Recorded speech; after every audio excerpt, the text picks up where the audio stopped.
Without further ado, it is my honor and pleasure to introduce Dr. Nyesha Black, who is the Director of Socioeconomic Analysis and Demographic of the Culverhouse College of Business at the University of Alabama. And she is on with us right now. Good morning. Good morning. It's nice to be here. Thank you so much for joining us this morning. And I suppose without further ado, the floor is yours. Well, thank you for inviting me to be a part of this conversation. I've been able to dip in and out of the other presentations throughout the last 3 days, and I've enjoyed listening to what everyone has to say. It's very relevant and informative right now, given everything that's going on. Again, my name is Dr. Nyesha Black. I'm a fairly new addition to the Center for Business and Economic Research at the University of Alabama. Our director, Dr. Addy, gives this presentation, from my understanding, every year, or at least for the past 2 years. And so I'm using some of the same framework that he typically does, and also adding a few more timely pieces to it as well, given some of the topics that has come up from Tuesday and yesterday, as well as today. So I will specifically focus on micro businesses in Alabama. Micro businesses are defined as a business that have fewer than 5 employees, and give you a landscape of what that looks like in the state, as well as a comparison to the United States as well. So in the US, we have more than 4.3 million micro businesses that meets the definition of fewer than 5 employees, and that represents more than half of all businesses in the United States. In contrast, in Alabama, we have 49,000 businesses that have fewer than 5 employees out of roughly 100,000 business establishments overall. And I would like to note that this excludes government employees or government entities that or offices that said that they have fewer than 5 employees. So this shows that we have an underrepresentation of micro businesses compared to the national average, about 5 percentage points less. And that may not sound like a lot, but it shows an opportunity for growth in this area, because if we were to simply meet the national average, that would mean more than 5,200 more micro businesses for the state of Alabama. And so you can do the math on that, or what that would look like if that meant 1 employee for 5,200 additional businesses, or 5. That can be quite significant from our labor force and our employment base.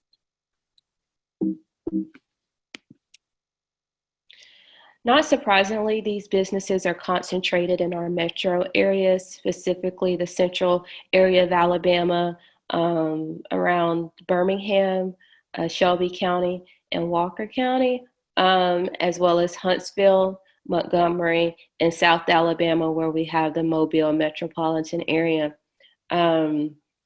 So this shows that, of course, where the population is the largest, there's also a higher concentration of businesses, but that doesn't mean that this type of business development could not be focused on some of our other rural regions, specifically in the Black Belt, as well as along the Mississippi state line, particularly as we've had major interstate expansion and other infrastructure that can bolster some of those business development, as well as the geospatial need for being in highly concentrated areas hasn't been eroded, but it's not as significant as it was a few decades ago, where you can work remotely and provide services from almost anywhere in the world. And that includes rural parts of Alabama, especially if we continue to build out our digital infrastructure. When we specifically look at micro establishments in Alabama, we see, and I think someone from the Federal Reserve actually mentioned this earlier, in relation to why Alabama was more vulnerable to unemployment and business turnover in the last few months as COVID hit, is that a significant portion of our businesses are focused in the retail trade.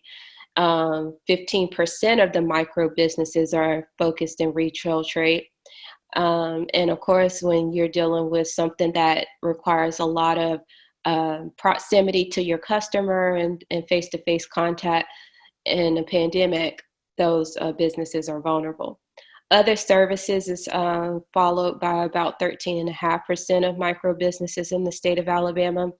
And other services of a broad NAICS code that includes everything from personal care services, such as getting your hair done, your nails done, maintenance and repair services for automobile, HVAC, those sorts of handy and maintenance services, as well as religious and civic organizations. So it's a very broad category, so I wanted to note that. But it represents a significant portion of businesses in the state of Alabama once you delve deeper into those more nuanced NAICS codes that's in that broader category. And that's followed by professional, scientific, and technical services. And I do want to note, when we look at the national makeup of micro businesses, professional, scientific, and technical service actually makes up the largest proportion of micro businesses for the United States as a whole. So we have a little bit of dissimilarity there for the state of Alabama compared to the nation as a whole. And thus that may speak again to why we have been a little bit more vulnerable to some of these shutdowns, in which businesses, we have a higher concentration of businesses where that face-to-face contact is more needed.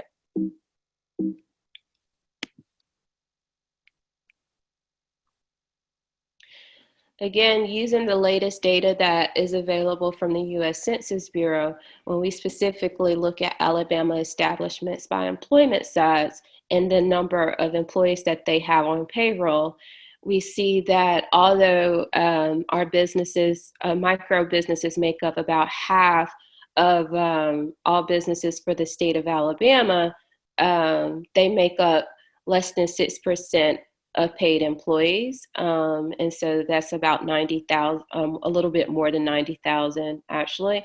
And when we look at annual payroll, that makes up about $3 billion because these are in thousands. And so the number of paid employees is proportionate to the annual payroll sales that we or receipts that we see.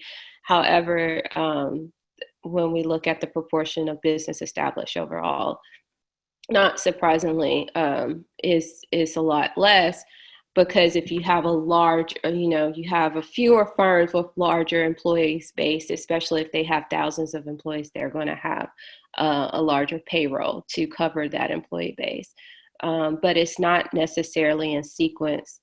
As you see, people or firms that have 20 to 49 employees or 100 to 249 employees have the highest annual payroll versus those that have 1,000 or more in our state.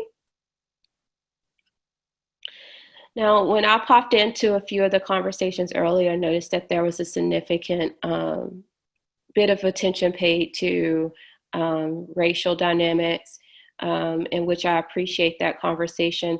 And so I went back and pulled some data from the Small Business Administration PPP loans that was allocated specifically to Alabama. As you know, there were a few media outlets that sued the government so that they could get information on who or which businesses were receiving loans. And so the Small Business Administration actually released that data.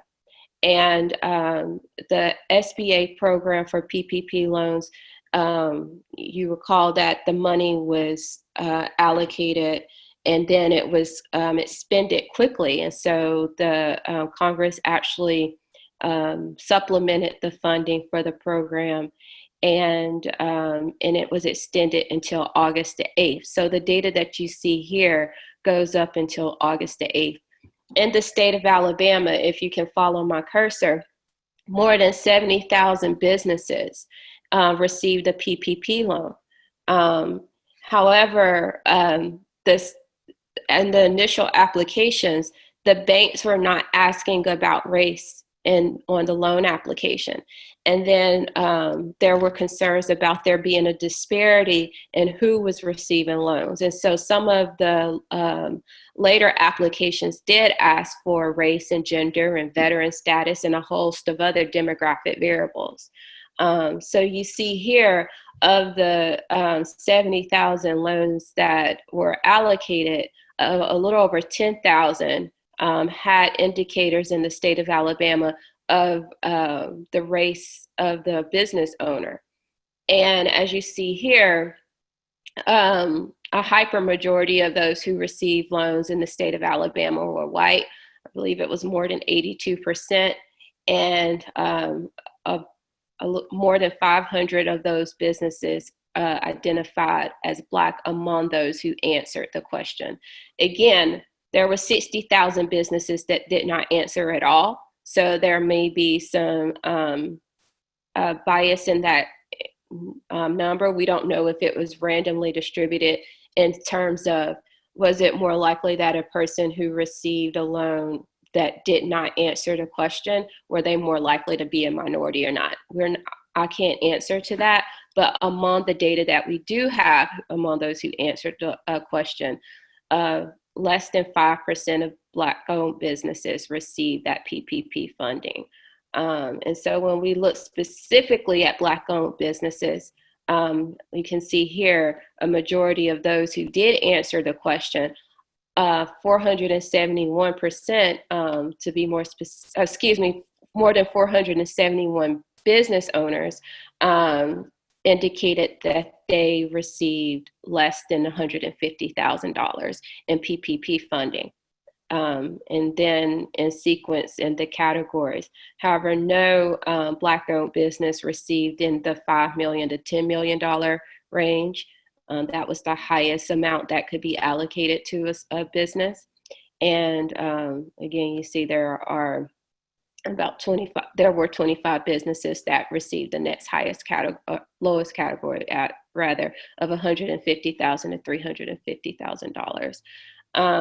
And when we delve deeper into this, I think the first day there were quite a number of bankers who were on the panel. And even today, the conversation has pointed to the importance of having a relationship with the bank. And when we look at the top 10 lenders among all business establishments, we see that the largest bank in the state of Alabama is Regions Bank, followed by Wells Fargo, BBVA, BB&T, and PNC, although those are the banks with the largest branches at all. Some of those that I just mentioned didn't even rank as the top 10 lenders. And when we look at those who specifically loan money to your micro establishments, again, those businesses that have fewer than 5 employees, there were not your big banks in relation to those that were the top 10 lenders overall, or the top 5 banks that have a presence in our state. So I think that this, reinforces what many have already said, that having a relationship with a bank is important, but it's also about having a relationship with those smaller community banks, and many of which, to be quite honest, I've never heard of. For example, this Cabbage Incorporated, I looked it up, is based in Atlanta, and they specifically focus on small businesses. That is their niche. Riverbank and Trustmark National Bank, I believe, is based out of Jackson, Mississippi. So again, in this Redstone, this FCU designates as a federal credit union. So I think that's a gap and an opportunity we have for best practices when we're consulting with these smaller businesses or businesses in general, is that it's not only where you bank, is whom you bank with, and those who specifically have an interest in smaller businesses and smaller loans, or they have an easier time underwriting the loans versus some of your bigger banks that have different eligibility criteria. So that is all I have for right now, but I do want to back off and pull up something based off of what the conversation I heard earlier from the commissioner from Tuskegee.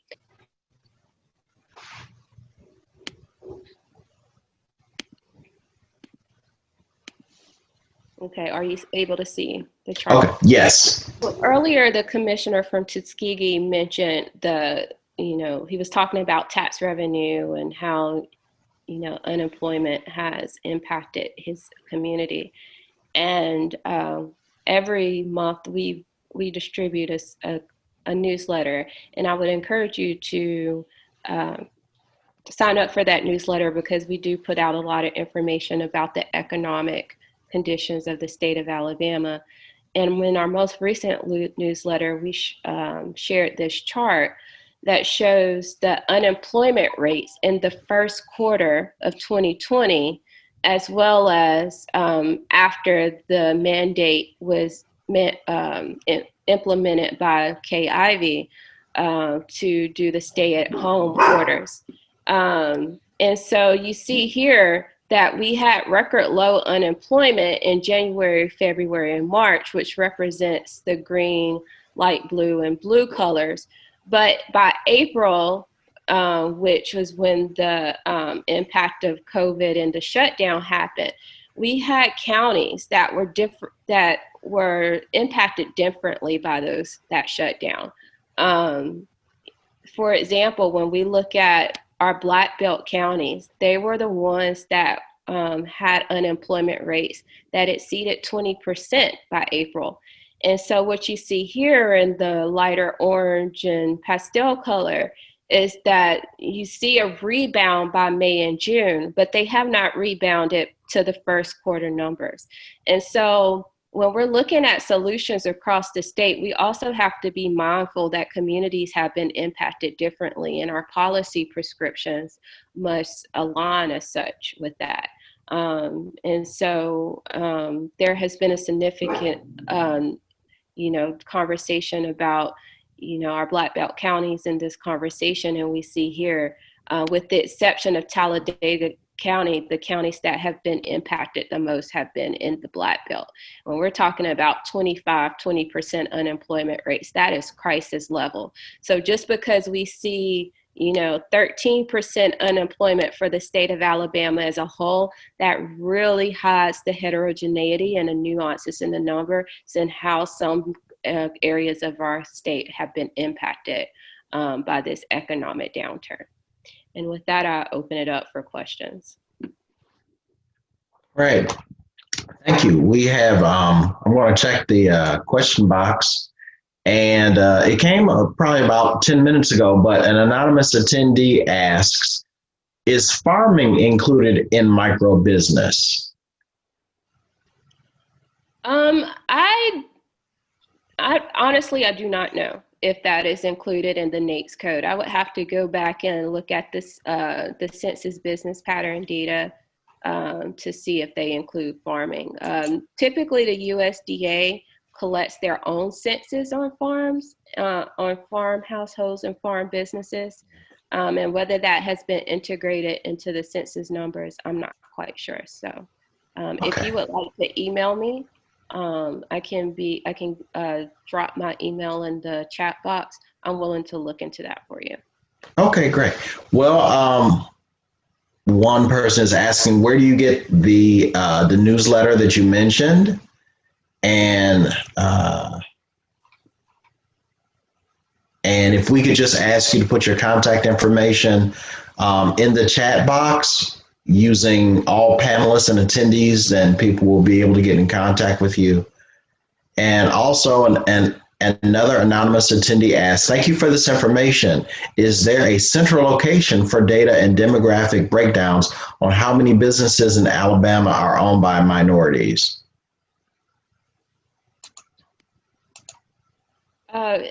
To answer the first question, you can go to our website. You can just simply Google CBER, which is an acronym CBER, University of Alabama, and our website should pop up.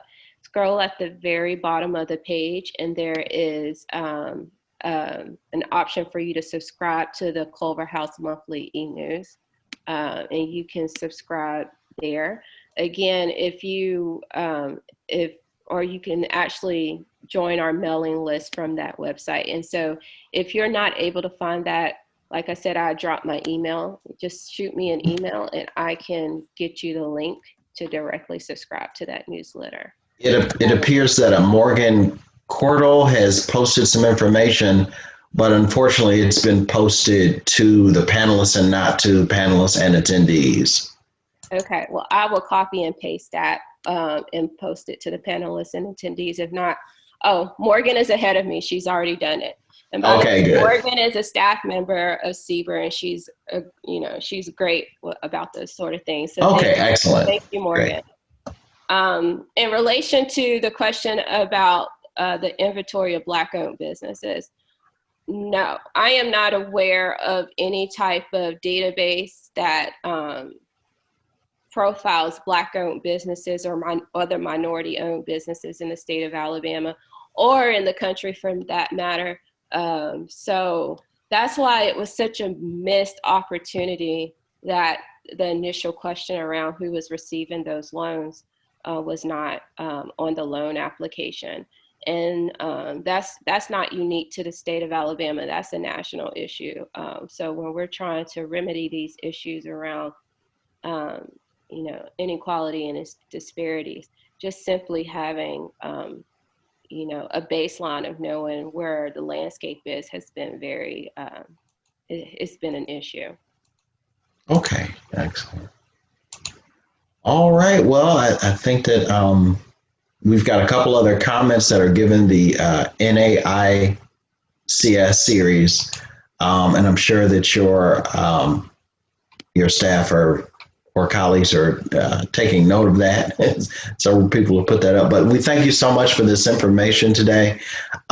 Very informative. We appreciate the work that you're doing there at the University of Alabama. And did you have any last remarks before we do any other remarks to any of my bosses so they can go ahead and put their last remarks in? No, just thank you for hosting these conversations. I'm glad to be a part of it. All right. Well, thank you so much, Dr. Black. It was an absolute pleasure. If Dr. Sean Gay or Dean Hill, if you are able to get on and make any closing remarks, we'll give you a second or a minute or so to get that set up. If not, or if we're trying to get you, I know technology is working on it right now. But for the attendees, we definitely appreciate your attending these 3 days. It was a real pleasure to put this together, even though we are not in person. Hopefully in 2021, we will be in person to have you actually come and fellowship with us. But right now, these are the times that they are, and we definitely appreciate your participation.